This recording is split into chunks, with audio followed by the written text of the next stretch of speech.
Kay Ate Melea yung outline ko, pipilitin ko pong sundin kasi mamaya sabihin ni Ate Melea, si Pastor, pabigay-bigay pa pero hindi naman sinunod yung outline.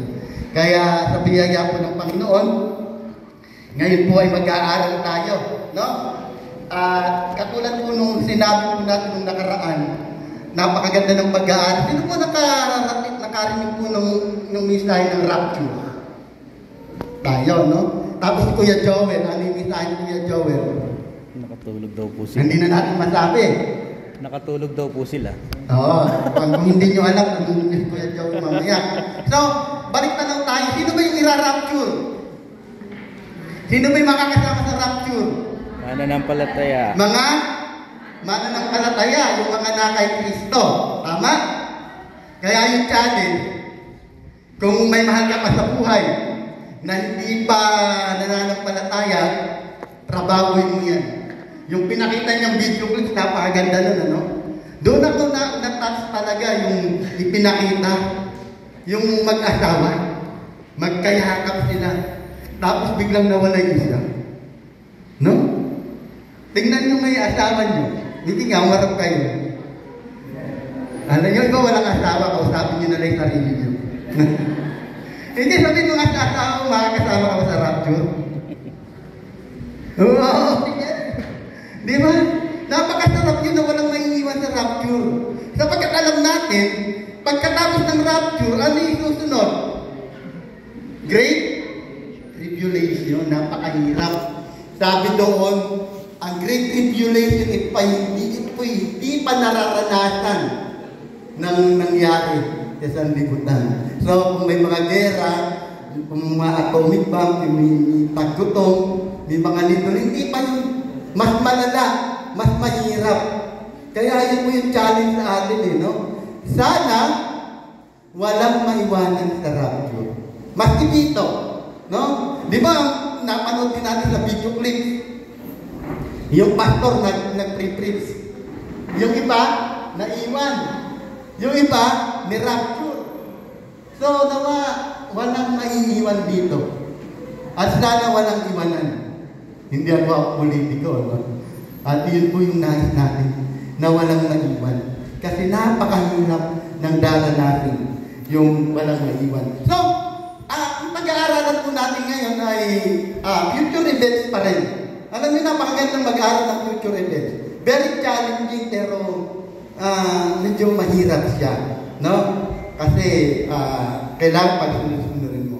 Okay, bago yan, kung natatandaan niyo yung turo ni Noel, yung 7 dispensation in the Bible. Ano yun? Pakituwa mo na nga para hindi na sila mahirapan. Hindi pa pala. Wala pa pala. Yung 7 dispensation in the Bible, una, yung innocence. Dito ko napilang. Dito kinuha yung apelido namin, innocence. Innocencio. Hindi, biro lang yun. Innocence. Ano ito na? Conscience. Ano? Yung flood. Panahon ni Noah yan. Yung innocence, yung creation sa Genesis. Human government. Yan. Pangatlo yan, human government. No? Tapos yung promise, law. Yung kay Abraham covenant. Ay, promise na yan pala yan. Tapos yung law, Mosaic law. Kay Moses. Yung binigay ng 10 utos, hindi lang pala yun. So, marami pa. Tapos sa panahon natin ngayon, pagkatapos ng law, panahon natin ngayon, ano na? Church age. No? Dito na tayo sa grace. No? Sa grace. So, ipinakita ron, yung mga mananampalataya ni rapture. No? At yung nangyari dito sa lupa, Great Tribulation. Alam mo kung may event pa palang mangyayari? Napakaganda. Sabi ko nung nag-aaral ako, ano ba yung susunod ko, yung Great Tribulation? Parang nakaisip ko ito muna. Unang-una, hindi naman tayo dadaan ng Great Tribulation eh. Gusto nyo ba dumaan ng Great Tribulation? Hindi, kasi ang stand po natin dito, pre-trib tayo. Ibig sabihin ng pre-tribulation, dadagigin ng iglesia, i-rapture ng iglesia bago dumating ang dakilang kapighatian. Kaya pre-tribulation, pre. Tapos may mga ibang pananaw, mid-tribulation. Ibig sabihin, dadagigin daw ang iglesia sa kalagitnaan ng dakilang kapighatian. Ito yung mahirap ngayon. May pananaw pa rin na post Trib. Ibig sabihin, mga post-tribulationists. No? Post-trib.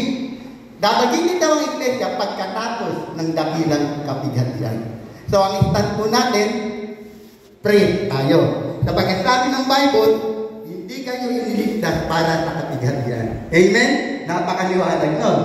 Gusto niyo ba bang mag-usap? Ayaw niyo, di ba? Kung tatanungin kayo, ayaw niyo pumasok sa post. Bakit? Napakahirap kaya doon. Pag di ka nagpatatak, magugutom ka. No? Napakahirap. Kaya tayo pray. So, tuloy tayo rito. Ano yung tayo ngayon? Ayan. Judgment Seat of Christ.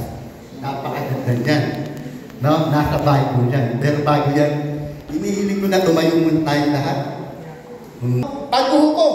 Minsan pag narinig natin paghuhukom, akala natin, impyerno. No, minsan ganun eh. Akala natin pag natin paghuhukom, ang pumapasok agad sa isip po natin, impyerno. No, pero mali. Sa Bible po, meron pong tinatawag na Judgment Seat of Christ. Sino po yung papasok dito? Sino yung papasok dito? Yun yung mahalaga. At kailan ito mangyayari? So, tingnan po natin yung talata. Okay, ayan. Balik natin. Alam mo gano'n eh.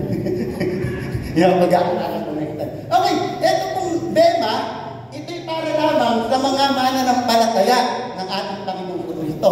So, yung mga kasama rito, lahat ng believers ng ating Panginoong Kristo papasok dito sa bema na to, Judgment Seat of Christ. Tingnan natin talata po natin. 2 Corinthians chapter 5 verse 10. Sapagkat lahat tayo ihaharap sa hukuman ni Kristo at tatanggap. Tingnan po natin ano? Tatanggap ng nararapat ayon sa ating mga gawang mabuti o masama nang tayo nabubuhay pa sa katawang ito. So, sa mga believers po ito, hindi tayo hahatulan dito para mapunta sa impyerno. Maling-mali po yun. No? Okay, meron din po tayo tinatawag na Great White Throne Judgment. Tingnan po natin. Ayan. Itong Great White Throne Judgment, ito po ay para lamang sa mga hindi mananampalataya. So, yung bema para kanino? Para sa mga mananampalataya. Lahat tayo ay papasok doon. Itong Great White Throne Judgment para ito sa mga hindi mananampalataya. Kung tatanungin kita, saan mo gustong pumasok? Okay, tingnan natin talata. Great White Throne Judgment. Ayan, napaka-nakakilala ito. Revelation chapter 20 verses 11 to 15. Babasahin ko po ano? Ito po yung Great White Throne Judgment. Pagkatapos nito'y nakita ko ang isang malaking tronong puti. Iyan yun. Malaking tronong puti. Great White Throne Judgment yan. At ang nakaupo doon. Naglaho ang langit at lupa sa kanyang harapan. At hindi na nakita panguli. Nakita kong nakatayo sa harap ng trono ang mga namatay. Maging dakila at hama at binuksan ang mga aklat. Binuksan ang isa pang aklat, ang aklat ng buhay.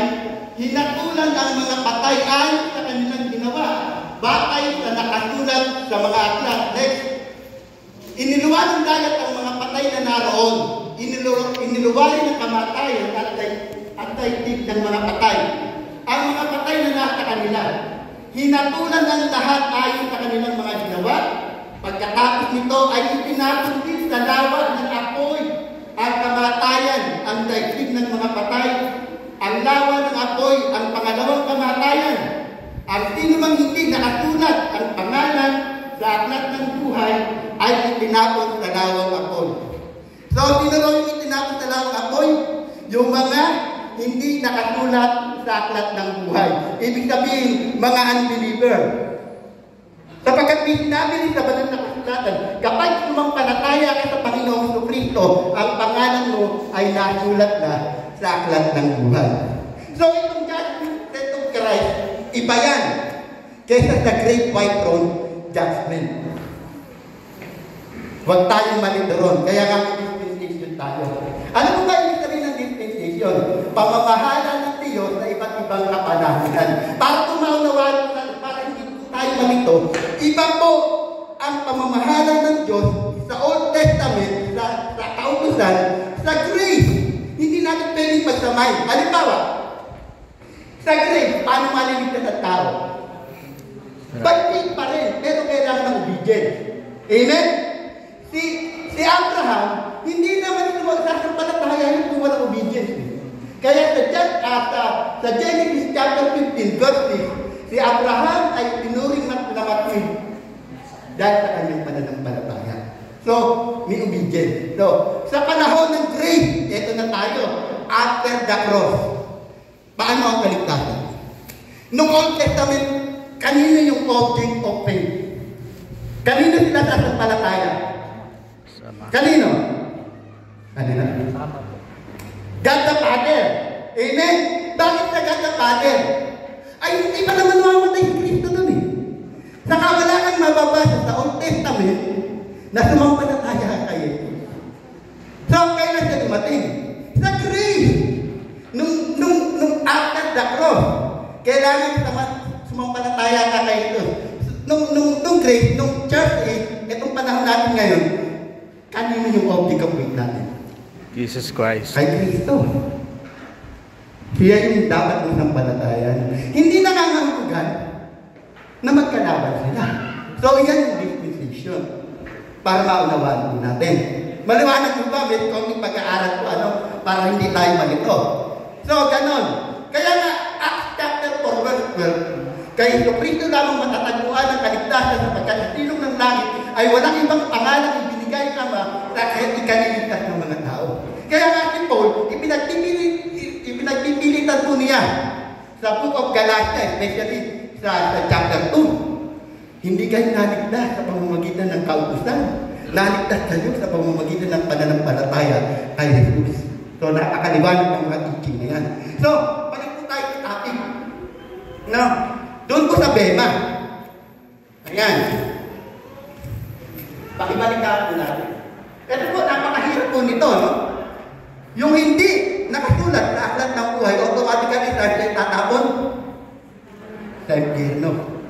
Ito yung sinasabi, ikalawang kamatayan. Ito po yung katotohanan. Yung isang Kristiyano, kailangan ipanganak ng 2 beses para makaranas lamang siya ng 1 beses na kamatayan. Paano yun? Paano pastor? Paano yung pastor? 1 beses lang pinanganak.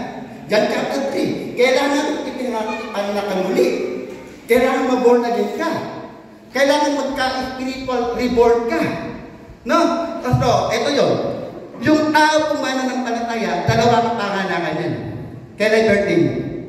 Halimbawa ako, pinanganak ako, March 20, 1971. Iyon yung kapanganakan ko sa naman. So, kailan ako pinanganak na muli? Yung spiritual birth ko, nung tinanggap ko si Jesus bilang Panginoon at sariling tagapagligtas ng aking buhay. So, 2 kapanganakan yan. Pagkapanganakan pisikal at kapanganakan spiritual. So, ano lang yung dadalahin ko? Hindi ako dadalahin ng kamatayang spiritual. No? Yung mga unbeliever, 1 beses pinanganak yan. 2 beses matay. Kapanganakan pisikal. Pero kung hindi yan pinanganak, spiritually, makakaranas yan ng kamatayang pisikal at kamatayang spiritual. Maliwanag? Kaya nga sabi nung John chapter 3, Nicodemo, kailangan ipanganakan muli. No? You must be born again. Tandaan po natin, yung born again, hindi ito religion. No, ito ay relasyon sa Panginoon. Kailangan magkaroon ka ng spiritual reborn. No? So, ilang birthday? Ilang birthday? Dapat yung Kristiyano 2 birthday. Physical at spiritual.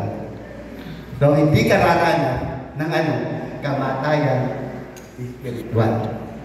So, kaya, aminin na natin katotohanan. Yung mga unbeliever, ano yan? Ano tawag? Yan yung mga patay na buhay. Buhay sila, pero patay sila spiritually. Pero ang mga mananampalataya, buhay na buhay.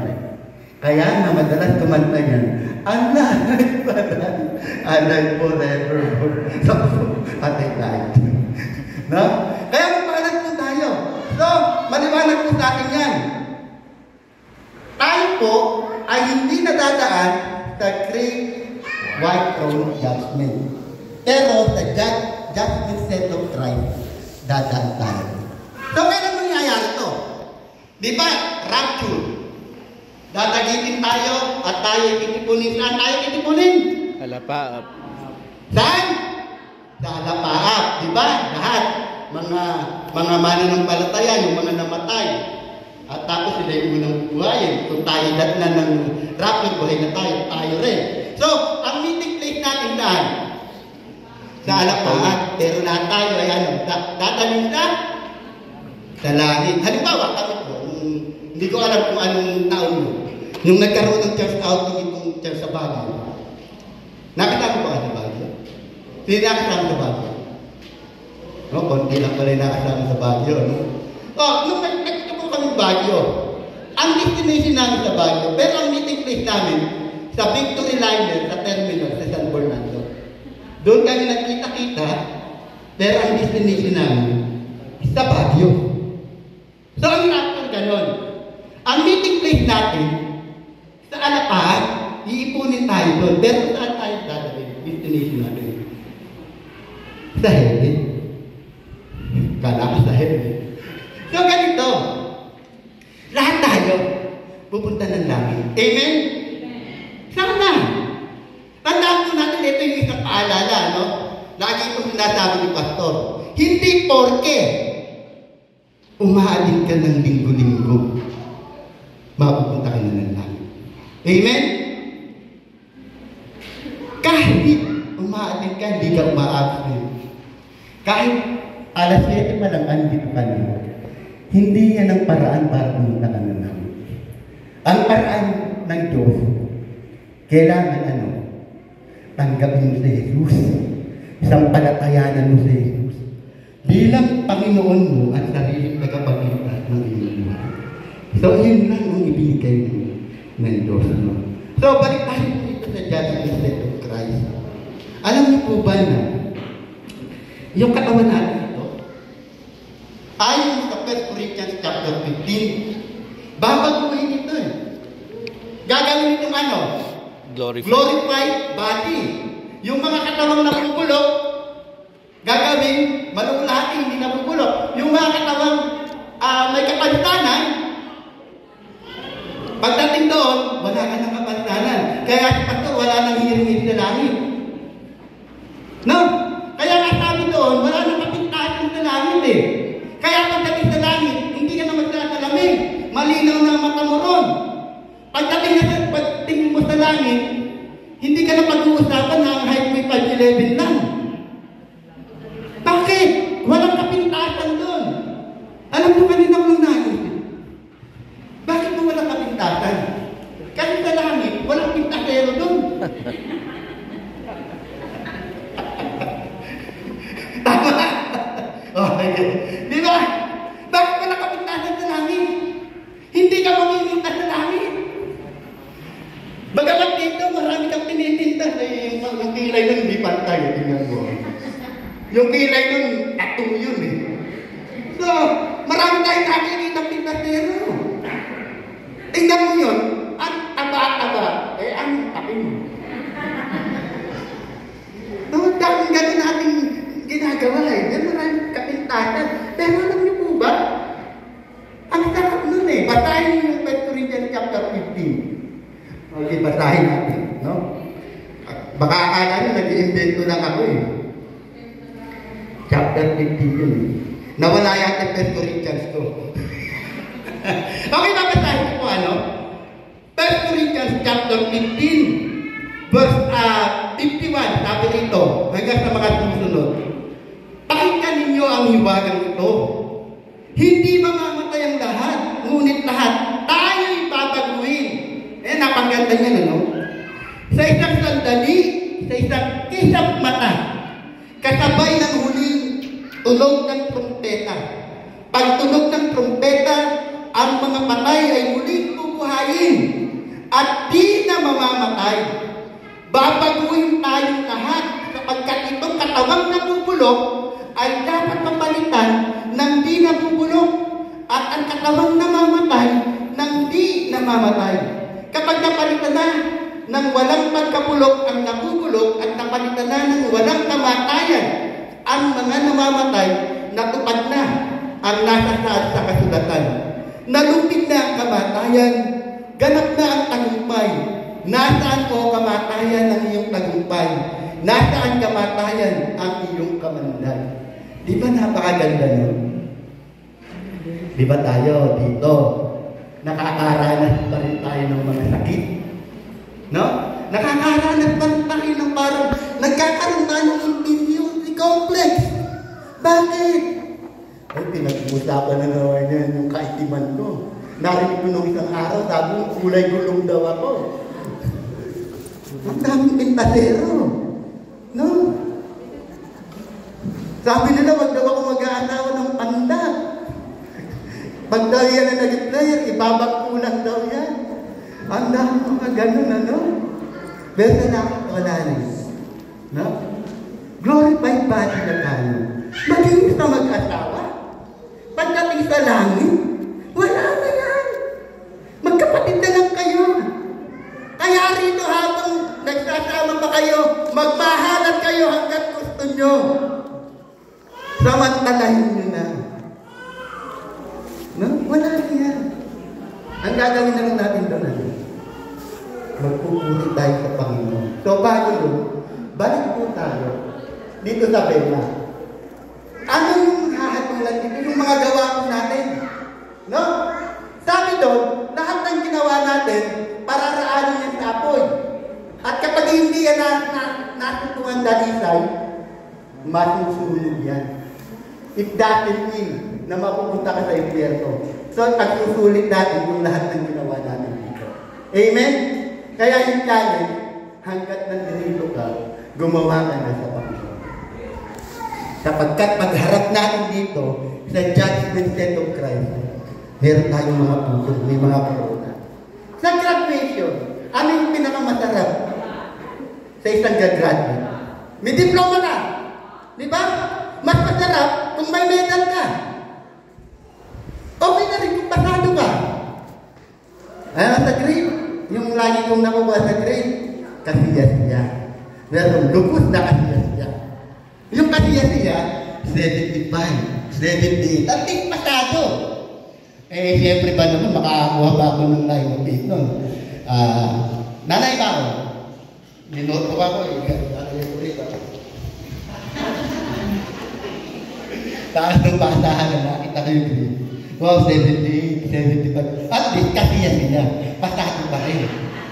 Sa grade meron nga, kasiya-siya, lubhang kasiya-siya. May ganun din. Sa pag-graduation, di ba? Napakasarap yung may award. May medal ka.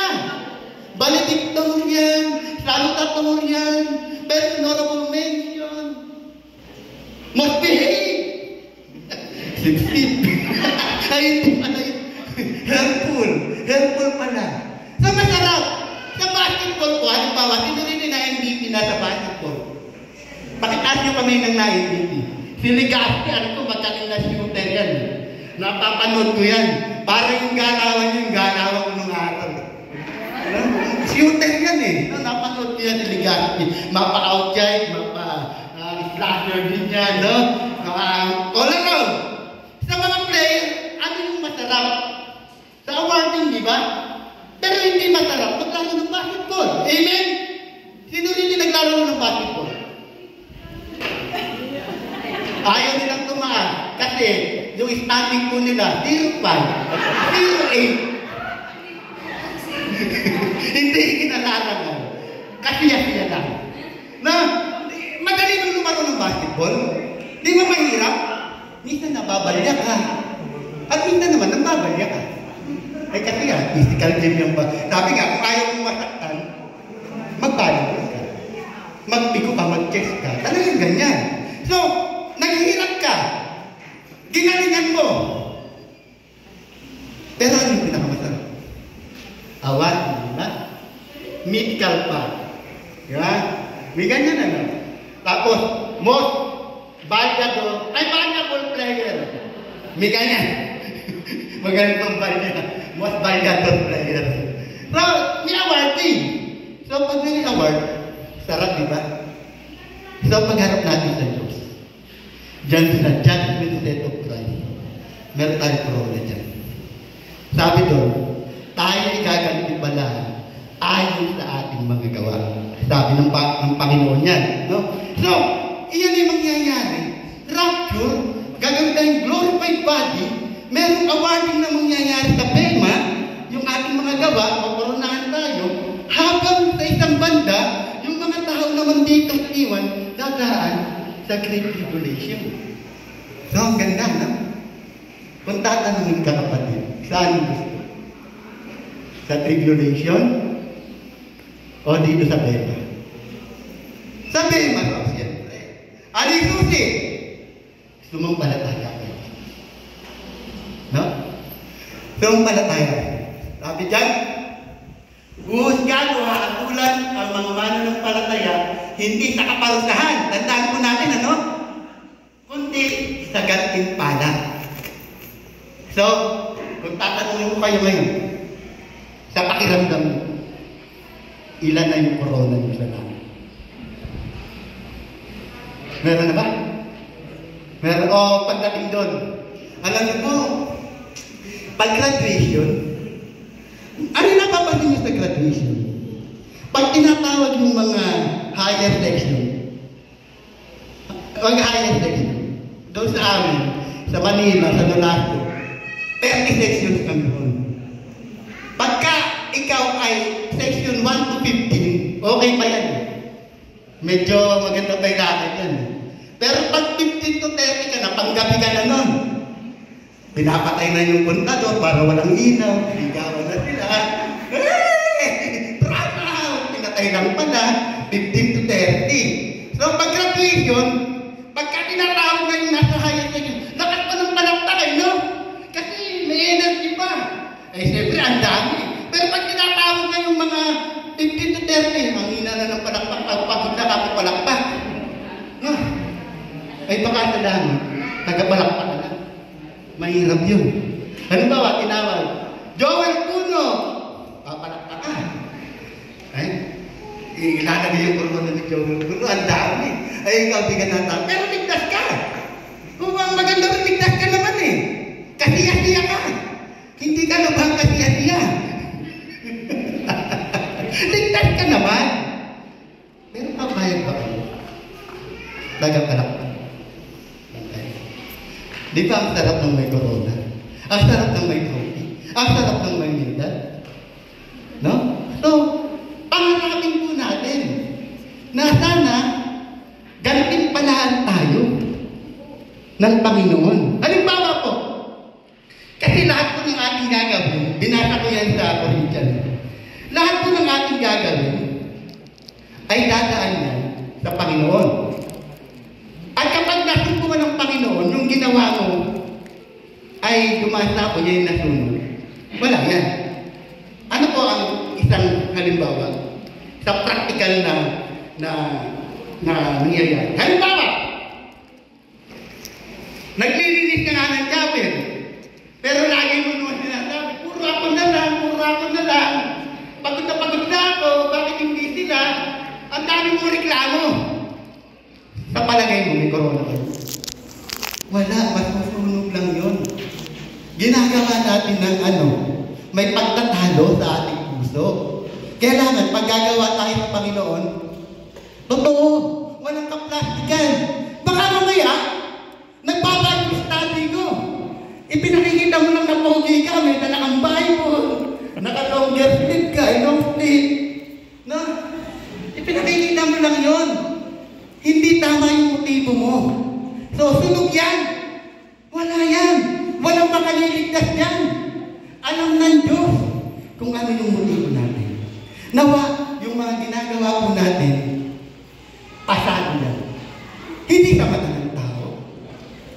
kundi sa mata ng Diyos. Kaya nga, pinapaalalahanan tayo ng Bible. Kung tayo ginagawa natin yan para sa Panginoon at maluwag sa ating gusto. Amen? Amen. Tingnan niyo po yung mga bata. Pag inutusan may bata, bumili ka ng toyo. Pag ang bata, tinutoyo. Ayaw bumili ng toyo. Bumili ka ng toyo. Saka benches, saka luya. Pag naglalakad, kung mawala sa puso, pagdating sa tindahan, pabili ka ng mantika. Bakit? Wala sa puso. No, kaya yung magulang, pagbalik, yung toyo. May mantika ay binibigay niya, matutuwa ka ba? May toyo. Tinoyo yung bata. So, pag tayo gumagawa para sa Panginoon, tayo tutuyoin. No? Kung compare yung sarili natin sa iba, puro na lang ako. Okay lang yun. Marami kang reward. Yung mga palaasang Kristiyano, siya lang. Pumapalakpak lang yan. Nanonood lang yan. Dapat lahat po tayo dito may corona. Pagdating ng Panginoon. So, pag-aralan po natin yung 5 corona. 5 lang po, pero marami yan. So, number 1, ito po yan. Incorruptible crown. Ayan, ito ay, may verse yan, no? Ito ay para sa mga may disiplina at nagtagumpay sa laban sa laman. May verse yan. Ayan. 1 Corinthians 9:25, ang sabi niyan, lahat ng manlalaro nagtatanay ay may disiplina. No? Lahat ng bagay upang magkamit ng isang gantimpalang panandalian lamang. So, itong mga, halimbawa, may mga athlete tayo, nakakuha ng medal. Sa una, maganda yung medal, di ba? Pero, naluluma rin yan. Kaya nga sabi dyan, baga nakakatanggap sila, may disiplina sila. Panandalian lamang yan. Sabi nito, ngunit ang gantimpalang hinahangad natin ay panghabang panahon. Yun ang napaganda. Incorruptible crown. Hindi yan nasisira. Hindi yan kumukupas. No? Iyan yung maganda. Hindi yan nawawala. So, pangalawa, crown of rejoicing, crown of joy for those who live their soul to Christ. Anong talata yun? Yan. 1 Thessalonians 2:19-20. Hindi ba kayo ang aming pag-asa, kaligayahan, at ang korona may pagmamalaki namin sa harap ng Panginoong Hesus, pagparito niya? Oo, kayo ang aming karangalan at kaligayahan. Halimbawa, ganito ang gustong ipakita ni Pablo yan, ulat niya sa Thessalonica. Halimbawa, nangangalat po sila ng salita. Kapag kami tumatanggap sa Panginoon, iyan yung kaligayahan nila. Corona nila yun. Katagumpayan nila yun. Ang sabi niyan, iyon yung may pagmamalaki nila sa harap ng Panginoon. Pagparito niya, oo, kayo ang aming karangalan at kaligayahan. Halimbawa, ito yun dyan. Nangaral niya. May naligtas. 5 naligtas. Yung 2 nag-backslide. Ay, yung 5 naligtas. Kung na yun. Kaligayahan yun, di ba? Ang sabi ron, kapag may isang kaluluwa na nagbalik loob sa Panginoon, libo-libong mga anghel ang nagkakasayahan sa langit. So ikaw, na ginamit ng Panginoon, kinasagapan ng Panginoon para maligtas yung mga tao, kaligayahan mo rin yun. Corona mo yun. May tatanggapin ka rin utong. Eto ang tanong. Ilang taon na kayo mahal ng palataya sa Panginoon? Ilan ang nadala sa harap ng Panginoon? Meron na ba? O maraming nakiso? 2 lang naman yan. Mananampalatayang nagdadala ng kaluluwa sa harap ng Panginoon at mananampalatayang kinatipisuran. Karamihan, nakwento mo na ito no? Sa mga hindi pa nakakarinig. Minsan daw, merong isang mag-asawa. Dalawang mag-asawa. Hindi naman pwede isa lang mag-asawa. May mag-asawa. Yung daw asawang babae, kinukumbisi niya yung asawa niya. Umatin ng service sa church. Umatin. Di mahabang panahon, kapipilit, umatin si lalaki. Ngayon, pagdating ng lalaki sa church, nagtataka yung pastor. Tapos na yung service. May service sila ng umaga, hapon. Umaga, tapos na yung service, hindi pa umuwi. Natapos na rin yung hapon, hindi pa umuwi. Si lalaki. Ngayon, nagtanong yung pastor, Kuya, bakit ba hindi ka na umuwi? Ano ba dahilan? Ba't gusto mo na rito sa church? Ang sabi ng lalaki, gusto ko na rito. Kasi pag nasa church, ang bait-bait ng asawa ko. Pag nasa bahay, parang almalite yan. Ayaw ko na umuwi. Gusto ko na sa church. Ano yung sabihin? Pag nasa church lang ba tayo mabait? Paano pag nasa labas na tayo? Diba? Meron pang isang kwento. Na magpastor din. Nakakatawa yung kwento pero kapupulutan natin ng araw na. Meron isang pastor, tinanong yung mga umaten, ba't nilisip Sabi dito, sino ang gustong pumunta ng langit? Nagtaas daw, wala daw nagtaka yung pastor. May mga naging bad na si Christian. Nagtaka yung pastor, bakit pwede kayo tumataas? Ayaw nyo ba sa langit? Sabi ng mga invited, pastor, kung yan din lang makakasama ko sa langit, ayaw ko na pumunta ng langit.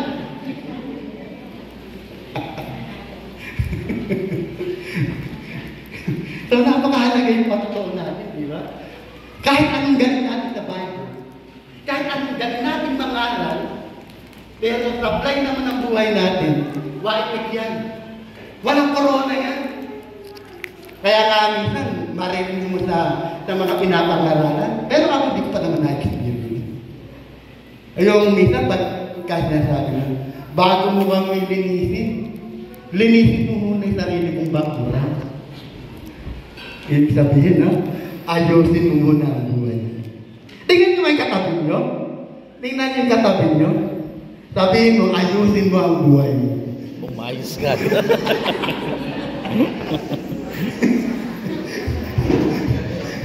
So, dapat ganyan. Na? Umayos. Kung mabait tayo dito sa church, 3 hours lang tayo dito. Di ba? Yung iba, inip na. Dami ko mabait ang pastor, di ba? 3 hours lang tayo dito Pwede tayong magbait-baitan dito. Pero kumusta ka na? Pag nasa labas ka na. Iyon ang tunay na laban Pag nasa labas ka na ng church, pag hindi mo nakasama yung mababait na yan, uy, dami hindi sila dahil mabait. No? Iyon ang tunay na laban Yung lalabas ka para magpapuro. Lalabas ka para ipakita mo yung natutunan mo rito ay yung pinatabuhan. Lalabas ka para mangarap ang Ebanghelyo at makapagdala ng kaluluwa sa harapan natin. Okay, pangatlo, crown of righteousness. Yan. Para sa mga nananabik sa pagdating ng Panginoon. Anong verse yan? Anong verse yan? Next. Nawala. Anong verse yan? Ayan. 2 Timothy 4:8. Kaya naghihintay sa akin ang corona, ganting pala, para sa mga namumuhay ayon sa kalooban ng Diyos. Para namumuhay ayon sa kalooban ng Diyos. Sa araw na iyon, ang Panginoon na siyang makatarungan hukom, ang siyang magpuputok sa akin ng corona. So, napakaganda nito, no? Hindi lamang sa akin, kundi sa lahat na nananabik sa kanyang pagbabalik. So, nung pagkasarap yun, na-imagine nyo ba? Ano kayo magiging feeling natin? Halimbawa, tinawag yung pangalan mo. Noel Kabigding Senior. Tapos Tapos si Lord yung maglalagay ng corona sa'yo. Ano kaya pakiramdam natin nun? Di ba kasarap? No? Baka mamaya hindi mo maipaliwanag eh. No? Napakasarap niya. Si Pablo sinabi yan eh. Ang Panginoon ang magpuputong, yung makatarungan eh. Yung Panginoon pagkahusga yan, makatarungan yan, due process yan. Unlike dito, hindi naman minsan ang batas, hindi naman kadalasan eh. Okay, baka mamaya malakas ka doon, ang doon to table, pero hindi. Dadaan ka talaga due process, makatarungan yan. Sabi dyan sa lahat ng nananabig sa kanya. So, napakasarap, may corona. Next, crown of life para sa mga nananatiling tapat sa gitna ng mga pagsubok. Ito na, dito na maraming sumasablay. Pag-blessing, tumatalon. Di ba? Ang sarap pagpuri. No? Pag may pagsubok, ano na? Ano na nangyayari? Ang panglay-panglay, pero hindi naman sa lahat ng pagkakataon. Meron naman Kristiyano, kapag may pagsubok, lahat na napapalaki sa Diyos. So, sana dyan tayo. So, anong talata dyan? Crown of life para sa mga nananatiling tapat sa gitna ng mga pagsubok. Next, ang talata dyan. Ayan. Pinagpala ang taong nananatiling tapat sa kabila ng pagsubok. Sapagkat matapos niyang malagpasan ng pagsubok, tatanggap siya ng gantimpala ng buhay. Diba? Na ipinangako ng Panginoon sa mga umiibig sa Kanya. So, ilan ang corona yan? Pangilan naman corona yan? Panlima na? 4. So, next. Crown of glory. Para sa mga tapat na namumuno sa kawan ng Diyos. No? Anong talata? At pagparito ng pinunong pastor ay tatanggap kayo ng malawalhating corona. Puro corona. Di kukupas kailanman. So, napaganda yan. Ito yung tanong ko sa atin. Sa 5 na yan, meron ka ba yan kahit isa? Napakasarap yan. Habang nandito tayo, ibalwit natin sarili natin. Meron ka ba dyan kahit isa lang? O pagdating mo sa langit, andun ka ba? Pero tagapalakpa ka lang. Nawa, pagdahin po natin at nasahin natin na habang nagdirito tayo sa lupa, maglingkod tayo sa Panginoon. Tandaan po natin, sabi ng 1 Corinthians chapter 15, verse 58, yamang nalalaman natin na ang lahat ng ginagawa natin ay hindi nawawalang kabuluhan sa harap ng Panginoon. Diba? Hindi niya nawawalang kabuluhan. Kung napagod ka man sa paglilingkod, may reward yan. Kung nandirito ka man, pinagpahalaan mo. No? Kaya nasabi natin, sapagkat pagdating ng Panginoon, ito kaya yung sasabihin sa atin. Sasabihin ng Panginoon, welcome, good and faithful servant. Napakasarap. Welcome ka ng Panginoon, yayakapin ka. Welcome, good and faithful servant. Nawa po, kahit anong pagdaan, may kahirapan, may mga sakit, ang makakabawi mo dyan ay ang pangalan ng Diyos. Na tayo ay may katimpala, makakamtan, pagharap natin sa Panginoon. Bago po yan, magbibigay po ng special number si Ate Nelly. Actually, ganito yung nangyari dyan. Special number. Kaya na po tumating ako rito. Pumunta na agad ako ron. Sabi ko, hanapin mo nga yung title na ito, kakanta ko. Hinanap nila, nakita nila. Nung nakita ko po kayo marami, nangarahin na ako. Sabi ko kay Ate Nelly, ikaw na lang mag-special number. Naku, kami lang 2. Oo, kasi hindi siya papayag kasi yung boses ko ang mag-blend sa boses niya. Tingnan natin. O, sige na. Okay.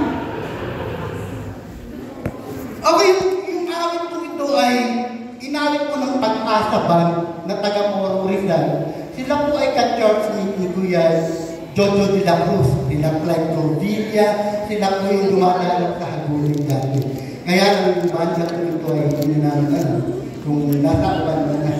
No, pero ang message ko ng mga awit nila ay talagang napakaganda. Support lang ako.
nag-blend yung topic namin. So, pituloy ko ang Panginoon. Talagang ito yung napakagandang bagay mula sa Panginoon. Hindi lang tayo niligtas ng Panginoon, kundi may korona naghihintay sa atin, na ibibigay sa atin ng Panginoon. Tayo pong lahat ay tumayo at manalangin po tayo. Napakasarap po niyang isipin, na tandaan po natin, lahat po ito ginagawa po natin. Yan po yung ginagawa po natin. Okay, tayo naman. Dakila namin Diyos na makapangyarihan sa lahat. Maraming salamat po sa iyong mga pangako. na ito pinagsisilbing inspirasyon namin, kagalangan ng aming mga puso, sapagkat mula po sa inyong mga pangako, nagkakaroon po kami ng kalakasan at ito po'y pag-asa na aming pong mapangahawakan sapagkat tapat ka po sa inyong mga pangako. Salamat po, Panginoon, sapagkat hindi mo na kami hahatulan na maparusahan sa apoy ng impyerno. Sinabi mo po ito sa Romans chapter 8 verse 1, there could be no condemnation to those in Christ. Salamat, Panginoon, sapagkat ang apoy ng impyerno ay hindi para sa iyong mga anak, kundi ang pangako sa langit. Salamat, Panginoon, sapagkat sa buhay na ito ay hindi perfecto. Ang katawan namin na may kasiraan, may kahinaan, may mga sakit. Hindi kami perfect. May mga kapintasan. Pero salamat, nangako ka na ang katawang ito na nasisira ay gagawin ng glorified body, Panginoon. Salamat sapagkat ikaw ay makapangyarihan sa Panginoon. Kaya, hinihiling po namin, Panginoon, habang kami po ay naghihintay sa mga dakilang bagay na mangyayari dito, nawa po kaming mga anak mo ay patuloy na maglingkod lamang sa iyo, Panginoon. Ialay namin ang aming buhay para sa iyo, sapagkat ikaw ang naunang mag-alay ng buhay mo para sa amin, Panginoon. Lord, nawa po ang mensahe ito ay tunay na mapapigay sa amin ng inspirasyon. Ganahan kami na maglingkod sa iyo, ano man ang aming kalagayan. Sapagkat may corona na naghihintay sa amin dyan sa langit. At ang napakasarap apurot, Panginoon, ikaw po mismo ang magpuputong nito sa bawat isa sa amin. Lord, pagpalain mo po kaming lahat at nawa po ang mensahe nito ay mai-apply po namin sa aming mga buhay. Ito po'y dalangin namin sa pangalan ni Jesus. Amen. May